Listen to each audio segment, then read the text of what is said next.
여러분 안녕하세요. 반갑습니다. 큐타임 시간입니다. 오늘도 하나님 말씀으로 함께 힘차게 하루를 시작해 보도록 하겠습니다. 오늘의 말씀 여호수아 11장 1절부터 23절 함께 하겠습니다. 기도로 시작하겠습니다. 하나님 아버지 감사합니다. 오늘 하루도 하나님께서 주심에 이렇게 하나님 말씀으로 시작합니다. 성령님 함께하여 주시옵고 예수 그리스도의 보혈로 저희 죄와 생각을 덮어 하나님 음성 분명하게 들려주시옵소서. 감사드리며 이 모든 말씀 우리 구주 예수님의 이름으로 기도드렸습니다. 아멘. 자, 여호수아 11장 함께 읽고 시작하도록 하겠습니다. 하솔왕 야빈이 이 소식을 듣고 마돈왕 요밥과 시므론 왕과 악삽 왕과 및 북쪽 산지와 긴네롯 남쪽 아라바와 평지와 서쪽 돌의 높은 곳에 있는 왕들과 동쪽과 서쪽의 가나안 족속과 아모리 족속과 헷 족속과 브리스 족속과 산지의 여부스 족속과 미스바 땅 헤르몬산 아래 히위 족속에게 사람을 보내매 그들이 그 모든 군대를 거느리고 나왔으니 백성이 많아 해변에 수많은 모래 같고 말과 병거도 심히 많았으며 이 왕들이 모두 모여 나아와서 이스라엘과 싸우려고 메론 물가에 함께 진쳤더라. 여호와께서 여호수아에게 이르시되 그들로 말미암아 두려워하지 말라. 내일 이맘때에 내가 그들을 이스라엘 앞에 넘겨주어 몰살시키리니 너는 그들의 말 뒷발에 힘줄을 끊고 그들의 병거를 불사르라 하시니라. 이에 여호수아가 모든 군사와 함께 메론 물가로 가서 갑자기 습격할 때에 여호와께서 그들을 이스라엘의 손에 넘겨주셨기 때문에 그들을 격파하고 큰 시돈과 미스르봇 마임까지 추격하고 동쪽으로는 미스바 골짜기까지 추격하여 한 사람도 남기지 아니하고 쳐 죽이고 여호수아가 여호와께서 자기에게 명령하신 대로 행하여 그들의 말 뒷발에 힘줄을 끊고 그들의 병거를 불로 살랐더라. 하솔은 본래 그 모든 나라의 머리였더니 그때에 여호수아가 돌아와서 하솔을 취하고 그 왕을 칼날로 쳐 죽이고 그 가운데 모든 사람을 칼날로 쳐서 진멸하여 호흡이 있는 자는 하나도 남기지 아니하였고 또 하솔을 불로 살랐고 여호수아가 그 왕들의 모든 성읍과 그 모든 왕을 붙잡아 칼날로 쳐서 진멸하여 바쳤으니 여호와의 종 모세가 명령한 것과 같이 하였으되 여호수아가 하솔만 불살랐고 산 위에 세운 성읍들은 이스라엘이 불사르지 아니하였으며 이 성읍들의 모든 재물과 가축은 이스라엘 자손들이 탈취하고 모든 사람은 칼날로 쳐서 멸하여 호흡이 있는 자는 하나도 남기지 아니하였으니 여호와께서 그의 종 모세에게 명령하신 것을 모세는 여호수아에게 명령하였고 여호수아는 그대로 행하여 여호와께서 모세에게 명하신 모든 것을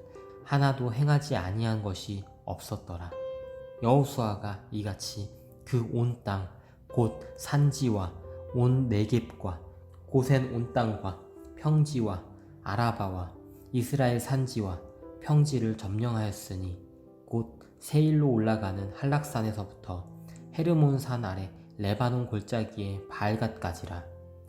그들의 왕들을 모두 잡아 쳐 죽였으며 여호수아가 그 모든 왕들과 싸운 지가 오랫동안이라. 기브온 주민 히비 족속 외에는 이스라엘 자손과 화친한 성읍이 하나도 없고 이스라엘 자손이 싸워서 다 점령하였으니 그들의 마음이 완악하여 이스라엘을 대적하여 싸우러 온 것은 여호와께서 그리하게 하신 것이라. 그들을 진멸하여 바치게 하여 은혜를 입지 못하게 하시고 여호와께서 모세에게 명령하신 대로 그들을 멸하려 하심이었더라. 그때에 여호수아가 가서 산지와 헤브론과 드빌과 아납과 유다 온 산지와 이스라엘의 온 산지에서 아낙 사람들을 멸절하고 그가 또 그들의 성읍들을 진멸하여 바쳤으므로 이스라엘 자손의 땅에는 아낙 사람들이 하나도 남지 아니하였고 가사와 가드와 아스도데만 남았더라. 이와 같이 여호수아가 여호와께서 모세에게 말씀하신 대로 그 온 땅을 점령하여 이스라엘 지파의 구분에 따라 기업으로 주매 그 땅의 전쟁이 그쳤더라. 아멘. 자, 함께 읽어보았는데요. 오늘 말씀에서 여러분들은 어떠한 부분을 또는 어떠한 생각을 주제로 삼아 오늘 묵상 함께 하실 예정이신가요? 저는 11장 9절에 있는 말씀, 여호와께서 자기에게 명령하신 대로 행하여 그들의 말 뒷발의 힘줄을 끊고 그들의 병거를 불로 살랐더라 라는 부분을 주제로 삼고 나아가고자 합니다. 이 주제를 통해 하나님은 어떤 분이신지, 그리고 우리에게 주시는 오늘의 말씀에서의 교훈은 무엇인지 함께 찾도록 하겠습니다. 여러분들도 각자의 주제에 맞춰서 찾으실 수도, 또는 저와 함께 찾으실 수도 있을 것 같습니다. 자, 지난 시간에 말씀에서 예루살렘 왕들의 연합군들을 모두 진멸시키고, 그리고 가나안 남쪽 땅에 있는 6개의 성읍 7왕을 진멸시킨 이스라엘과 여호수아에 대해서 이야기했습니다. 그리고 오늘은 그 북쪽을 갑니다. 자, 11장 살펴보면요, 하솔왕 야빈이 이 소식을 듣고 여러 연합군을 또 모읍니다. 예루살렘 왕처럼 마도남 요밥, 시므론 왕, 또 서쪽에 있는 돌왕, 아라바, 북쪽 산지, 그리고 해쪽서, 브리스쪽서, 굉장히 많은 가나안 북쪽의 왕들을 모두 연합합니다. 그리고 그들이 모든 군사를 거느리고 나오니 군사가 너무 많아서 해변에 수많은 모래 같고 말과 병거도 많이 있었다고 합니다. 말과 병거도 이제 전차라고 생각하시면 되겠죠. 그리고 이 왕들이 모두 모여서 메론 물가에 진을 칩니다. 그런데 여호와께서 여호수아에게 안심을 시켜주십니다. 그들로 말미암아 두려워하지 말아라. 내일 이맘때에 내가 너희를 도와주겠다. 대신에 너는, 여기가 또 중요합니다. 대신에 너는 그들의 말 뒷발의 힘줄을 끊고 그들의 병거를 불사르라 라고 말씀을 주셨습니다. 이것에 대한 이거의 중요한 이유는 또 이따가 다시 이야기해 보겠습니다. 이에 여호수아가 메론물가 진치고 있는 곳에 가서 갑자기 습격을 해서 그 연합군들을 격파하고 추격합니다. 그리고 한 사람도 남기지 않고 다 죽입니다. 여호수아는 여호와께서 명령하신 대로 그들의 말 뒷발의 힘줄을 끊고, 오늘의 주제, 그들의 병거를 모두 불로 살랐습니다. 하솔왕, 아까 이 연합군들을 모은 왕 있죠. 그 왕을 여호수아는 또 추격하다가 다시 돌아와서 하솔을 칼날로 죽입니다. 이 전투는 이제 그 왕이 죽음으로써 다 끝난 거죠. 그래서 모든 사람들을 모두 칼날로 진멸하고 하솔을 불로 살랐습니다. 이렇게 여호수아는 연합군들의 왕들의 모든 성읍과 왕을 붙잡아 진멸하고 여호와의 종 모세가 명령한 것처럼 모두 진멸하였습니다. 그래서 15절을 또 이어서 보시면 여호와께서 모세에게 명령하신 것을 모세는 여호수아에게 명령했고, 여호와께서 모세에게 명령하신 것을 모세는 또 여호수아에게 명령했고, 여호수아는 그대로 행했습니다. 진멸했다라는 거죠. 살아있는 호흡하는 사람들은 다 진멸하여라 라는 명령을 행하지 아니한 것이 없었습니다. 그렇게 계속해서 또 지금 연합군도 무찔렀지만 또 다른 가나안 북쪽도 계속해서 진멸하여서 이스라엘 자손과 화친한 성읍이 기브온 주민 외에는 하나도 없고 모두 다 싸워서 점령했습니다. 가나안 북쪽도 11장 안에서 다 점령을 했습니다. 그들의 마음, 그들이 여기서 말하는 그들은 가나안 북쪽 사람들, 또 가나안 전체 사람들, 기브온 주민을 제외한 모든 사람들 얘기합니다. 그들의 마음이 완악해서 이스라엘을 대적하여 싸운 이유는 여호와께서 그리하게 하신 것입니다. 만약 기브온 주민처럼 화친 조약을 맺게 하면, 여호와의 종으로서 들어온다면 그 가나안 땅은 차지하지 못하게 될 것이고, 그렇다면 하나님께서 뜻하신 바 가나안을 중심으로 예루살렘을 중심으로 전 세계에 하나님이 전파되는 것이 시작이 되지 않았겠지요. 그래서 모든 가나안 사람들은 멸하게 되었습니다. 그래서 이제 모두 진멸했기 때문에 이스라엘 자손의 땅에는 아낙 사람들은 이제 하나도 남지 않았고 가사와 가드와 아스도세만 조금 남아있게 되었습니다. 모두 이스라엘 자손으로 채워지게 되었습니다. 진멸했기 때문에. 이와 같이 여호수아가 여호와께서 모세에게 말씀하신 그대로 온 땅을 점령하고 사람은 다 진멸하여 이스라엘 지파의 구분에 따라 기업으로 주매 그 땅의 전쟁이 그쳤습니다. 이제부터는 다음 장부터는 가나안 정복한 땅을 각 지파마다 이스라엘 지파마다 나누는 모습을 보실 수 있을 것입니다. 자, 이런 오늘의 말씀에서 여러분은 어떠한 하나님을 그리고 어떠한 교훈을 찾으셨나요? 자, 하나하나 찾아보도록 하겠습니다. 저는 지금 하솔왕의 연합군을 보시면 해변에 수많은 모래같이 사람이 많았어요. 그러면은 이스라엘과 인원수 차이가 어마어마했었다는 이야기죠. 그런데도 불구하고 하나님께서는 여호수아에게 두려워하지 말아라. 내일 내가 너희를 도와주겠다 라고 말씀 주십니다. 그 엄청난 전력 차이에도 불구하고 하나님께서 도와주셔서 승리한 이스라엘이었습니다. 그래서 저는 하나님은 정복할 수 없는 땅, 사람, 넘을 수 없는 벽이 없는 분, 모두 땅, 사람, 벽 모두 다 넘나들고 정복하실 수 있는 분이라고 생각이 들었습니다. 여러분들도 그러실 수 있나요? 사실은 저는 이 부분에 있어서 자신은 없습니다. 만약에 제가 같은 상황이었다면 여러분들도 한번 상상해 보시면은 저와 비슷한 분들이 더 많지 않을까 생각이 드는데요. 예를 들어서 길을 가는데 불량한 사람들 10명이서 저에게 시비를 걸어온다. 그러면은 이게 하나님을 믿고 제가 정말 나아갈 수 있는지에 대해서 생각을 해보아야 할 것 같습니다. 하지만 여호수아는 정말 하나님을 믿고 하나님 말씀 따라 그 엄청난 열세에도 불구하고 전투에 임하는 모습을 보실 수 있었습니다. 하나님은 그렇게 강한 분이십니다. 여러분들도 저와 함께 이제 정의를 위해서, 하나님을 위해서라면, 하나님이 기뻐하시는 일이시라면 하나님께서는 분명히 우리를 도와주실 것이고, 그리고 그를 다 이루고 정복하고 승리할 수 있다라는 자신감을 가지면 좋을 것 같습니다. 자, 이렇게 하나님을 찾아보았고요. 두 번째로 우리에게 주시는 교훈에 대해서 생각을 해보면요.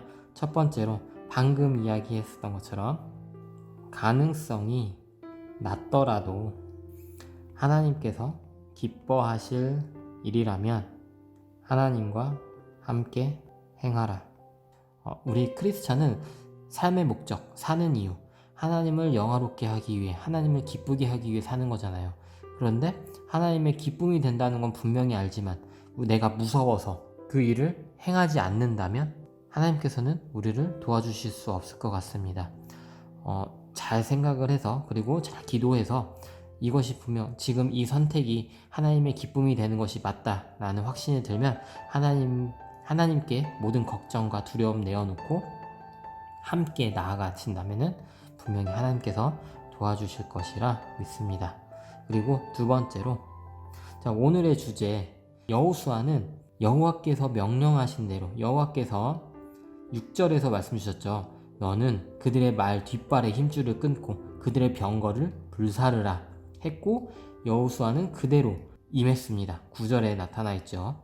그런데 이게 왜 중요하냐면 14절에서 보시면은 모든 재물과 가축들은 이스라엘 자손들이 탈취하고 사람은 진멸했습니다. 이게 하나님께서 모세에게 주신 명령이자 모세가 여호수아에게 전달한 명령입니다. 사람은 모두 멸하고 가축은 탈취해도 좋다라고 했는데, 그런데 말 뒷발에 힘줄을 끊었잖아요. 병거를 불로 살랐잖아요. 이것도 그들의 재물이 될 수 있는데 잘 불태우지 않고 힘줄을 끊지 않았다면 재물이 될 수 있었는데 힘줄을 끊었다는 얘기는 값어치가 사라진 거고 그 말의 값어치는 사라진 거고 병거도 다시 재물로서 쓸 수가 없게 된 겁니다. 그렇다는 얘기는 욕심을 버렸다는 이야기죠. 그래서 두 번째로 욕심을 버리고 순종하자. 이 부분에 있어서 많이 생각을 해보면 좋을 것 같습니다. 하나님께서는 이렇게 해라 라고 말씀 주셨는데 나의 욕심 때문에 이렇게 하는 것도 좋지만 이 중에서 나한테 뭔가 건질 게 있지 않을까? 분명히 우린 승리할 거니까 그런 마음을 가지고 말 뒷발에 힘줄 끊지 않고 병거는 그냥 또 냅뒀다면 전쟁은 더 길어졌을 가능성이 크고 또 패배했을 가능성도 컸을 겁니다. 그런데 그들의 이제 전력을 이렇게 욕심을 버리고 무너뜨렸기 때문에 하나님의 말씀대로 승리할 수 있었던, 하나님께서 순종한 그들을 도와주실 수 있었다고 생각이 들었습니다. 저는 이렇게 하나님을 땅, 사람, 장벽 모두 정복할 수 있는 전지전능한 분이라고 생각을 했습니다. 왜냐면 이렇게 수많은 해변의 모래알같이 많은 군사를 승리하게 해주신 분이기 때문에, 그리고 교훈으로서는 아무리 이렇게 가능성이 낮은 선택이라도 하나님께서 기뻐하실 일이라면, 내가 기뻐하는 게 아니라 하나님께서 기뻐하신 일이라면 하나님과 함께 행하라. 그렇다면 하나님께서 도와주실 것이다. 그리고 욕심을 버리고 하나님께서 말씀하신 대로 행해서 순종하여야 한다라는 교훈을 얻었습니다. 이것에 이어서 저의 삶의 적용은요, 첫 번째로 욕심을 버리고 순종하자라고 했잖아요. 저 또한 어떠한 일을 행할 때, 그리고 말씀을 지금 여러분과 함께 읽고 묵상하고 있는데, 읽다라는 단어보다는 좀 듣다라는 단어도 또 좋을 것 같습니다. 하나님과 소통하는 과정에서 하나님의 말씀을 이렇게 듣고 묵상을 하고 있는데요. 욕심을 거기에 적용시킬 수도 있을 것 같습니다. 저희가 지금 하나님은 어떤 분인지, 교훈은 어떠한 교훈을 주고 있는지, 그리고 내 삶 적용은 어떻게 할 것인지 매일매일을 묵상을 하고 있잖아요. 그런데 분명히 여러분들의, 그리고 저의 각자 살아오는 환경에 따라 다르게 나타나시고 다르게 교훈 주시고 다르게 적용을 주십니다. 그런데 말씀 묵상에서 좀 유의해야 될 게, 저희뿐만이 아니라 다 사역자들도 다 마찬가지죠. 나만의 이익을 위해 이 말씀을 좀 더 다르게 해석하고, 그리고 강도를 약하게 또는 너무 강하게 맞추지는 않았나라는 생각도 해야 될 것 같습니다. 그래서 첫 번째로 하나님 말씀 묵상에서 나의 이익을 위한 해석을 하고 있지 않은지 생각해 보아야 될 것 같습니다. 좀 극단적인 예를 들면은 이단이나 사이비 종교로 생각을 해도 또 되겠죠. 똑같은 하나님 말씀 성경을 가지고 어떠한 부분을 조합하고 또 강조시키고, 그리고 거기다가 의미를 집어넣고, 또 필요 없는 중요한 거는 또 강도를 낮추고 해서 자신만의 해석으로 잘못된 종교를 만들고, 그리고 잘못된 행동을 취하는, 잘못된 행동이라 하면 경제적인 면 그리고 윤리적인 면을 이야기하는 거겠죠. 그렇게 된다면 안 될 것이고, 우리가 각자 지금 하고 있는 이 묵상도 어떻게 보면은 잘못된 해석을 목사님을 통해서라든가 아니면은 너무 나만의 생각을 집어넣는다면은 그거는 이단 종교의, 사이비 종교의 시초가 될 수도 있으니 조심해야 한다는 점도 알아두시면 좋을 것 같습니다. 그러니 궁금한 점, 모르는 점은 항상 교회의 목사님, 목회자님들을 통해 물어보시면은 더욱더 내가 잘못된 방향으로 해석을 하는 데에 붙잡을 수 있을 것 같습니다. 그리고 적용할 때도 잘못된 생각으로 하나님 말씀을 잘못된 해석으로 적용을 한다면은 공동체에게 해를 줄 수도 있다라는 거 생각을 하시면서 내가 지금 하고 있는 이 적용이 정말 하나님의 기쁨이 되고 공동체에게 이익이 되는 것인지, 아니면 또는 나만의 이익이 되기 때문에 내가 그러한 생각으로 적용하고 있는지에 대해서 꼭 생각하면서 인지하면서 실천하시면 좋을 것 같고, 저 또한 그렇게 해야 할 것이라고 생각이 들었습니다. 그리고 두 번째로, 첫 번째 교훈이죠. 힘든 선택이라도 하나님께서 기뻐하실 일이라면 하나님과 함께 행하자, 움직이자 라고 생각이 들었습니다. 예를 들면 제가 지금 3년차 영상 제작에 대한 교육을 진행하고 있는데요. 제가 수업 공간이 마포에 있었는데 제가 서울에서 지금 조금 먼 지역으로, 경기도로 이사를 왔습니다. 수업이 많더라도 자주 서울로 넘어간다는 게 쉽지가 않은 상황입니다. 그런데 제가 서울에서 수업을 하다가 이사를 온 이유는 정말 기도를 많이 했는데 3, 4개월 정도 기도한 것 같아요. 제 컨텐츠를, 수업도 정말 귀하지만 제 컨텐츠가 필요하다는 생각이 들었고, 그 컨텐츠가 하나님께서 정말 저에게 원하시는, 하나님이 기뻐하시는 일이라고 생각이 들었습니다. 수업도 분명히 좋지만 저만의 컨텐츠로서 제가 정말 제 스스로 영상을 만들어서 하나님의 기쁨이 되었으면 하는 바람에 그러한 선택을 했고, 지금 당장에 경제적인 면에 있어서는 수업을 많이 할 때보다는 힘들어졌지만 그래도 하나님 믿고 하나님과 함께 행하기 위해 이 자리에 또 이사를 오고 하나님과 함께 하고 있습니다. 이러한 점, 그리고 앞으로도 분명히 힘든 선택들 굉장히 많을 것 같아요. 그러한 힘든 선택들 다 기도하고, 정말 어떠한 선택이 하나님께 기쁨이 되는지에 대해서 잘 묵상하면서 움직이자라는 바람이 있습니다. 저는 이렇게 적용까지 해보았는데요. 여러분들은 어떠한 하나님을 찾으셨고, 그리고 어떠한 교훈을 얻으셨고, 그리고 오늘 말씀을 통해 그 교훈과 하나님을 내 삶 속에 어떻게 적용할 예정이신가요? 여러분들의 생각 그리고 적용들 다 함께 나누고 함께 기도하는 큐타임 공간이 되면 좋겠습니다. 기도로 마무리하겠습니다. 하나님 아버지, 감사합니다. 오늘도 하나님 말씀 묵상으로 하루를 시작합니다.